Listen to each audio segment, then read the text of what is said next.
The thing about your character is he's really he was a guy that we really liked in the first season, and he was a nice guy, and you still do to some degree, I think.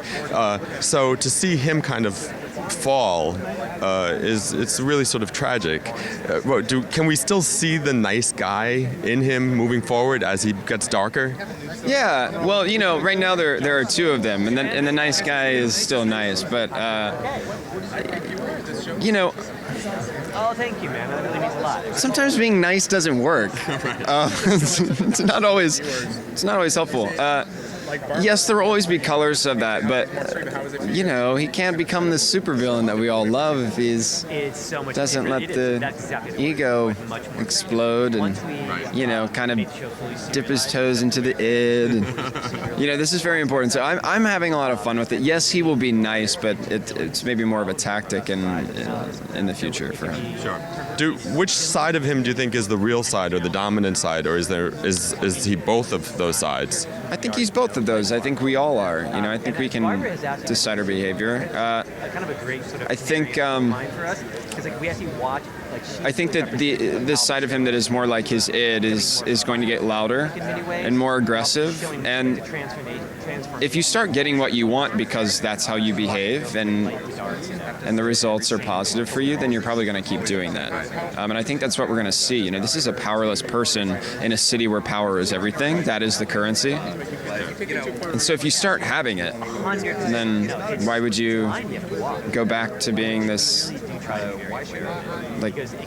piece of lint that people just kind of blow out of the way, And I know in this week's episode he's going to ask someone out, maybe, sort of. And we don't want to spoil too much, but can you just talk a little bit about that? Yeah, man.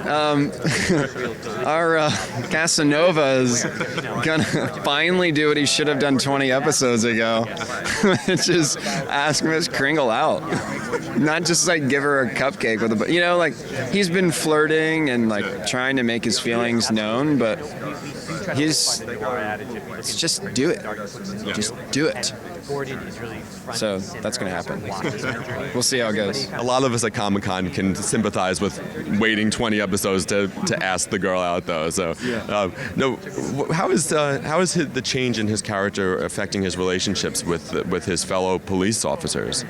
Well, he's kind of been an outcast anyway.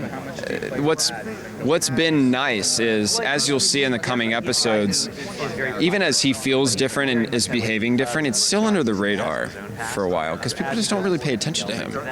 They would never assume him as a threat or as a villain, and so he can get away with some stuff that he otherwise wouldn't be able to. We saw that with his getting rid of Officer Doherty's body at work. There will be more problems he runs into at work, and people just don't seem to notice. Yeah.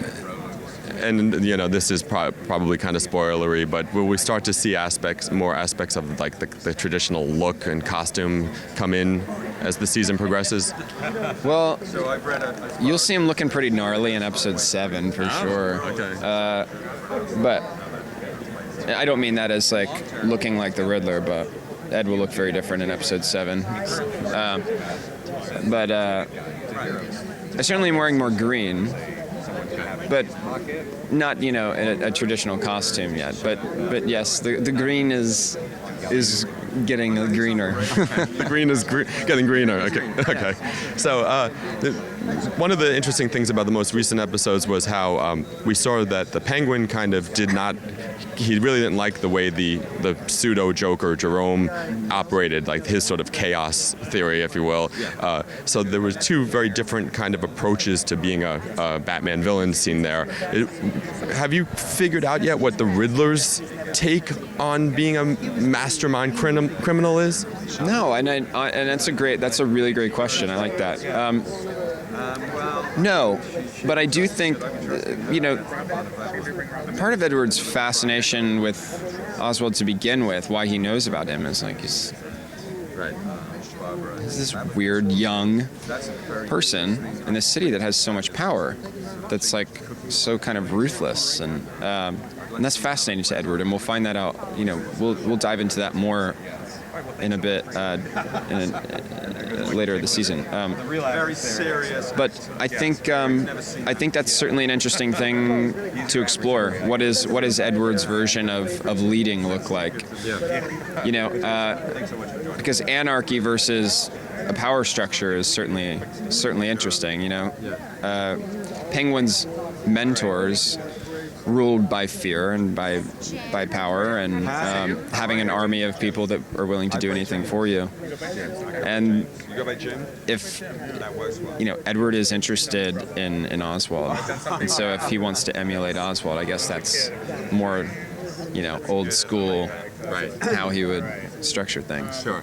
But then, of course, Edward comes from the world of the police and the world of being a good guy. So that's probably got to inform it as well in some way too, right? Oh yeah, that's going to be super helpful in the future. I mean, if you want to mess with somebody or frame somebody, you can certainly do it more easily when you have all of the information at your disposal. Yeah, absolutely. Is there a Batman character that hasn't shown up yet on the show that you would love to see and to interact with? Harley. Harley. Such a great character. That's the one I would love to see. Yeah. So you're looking forward to seeing Suicide Squad then, I guess. Yes, so much, so much so. And there's no Riddler in Suicide Squad, so who knows? Maybe. I know. Well, thank you very much.